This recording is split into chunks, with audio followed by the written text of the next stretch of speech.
I'll show you how you can delete search history on Facebook. First off, on your Facebook app here, you want to go ahead and tap on the search bar up here. On the search bar up here, there's a couple of ways you can delete it. For example, if you want to delete a specific one, you can tap on the three-bar icon here, and then you can tap on delete. Once that's done, it'll delete that specific one only. If you want to delete multiple or you want to delete a lot in bulk, you can tap on see all.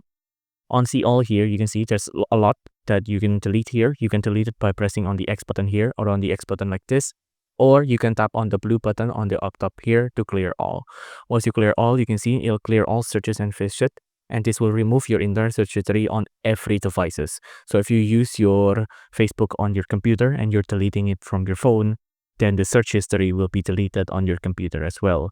So just tap on clear all, and then you can see it'll load in for a second, and then that's it. Now all of your search history will be gone on every devices.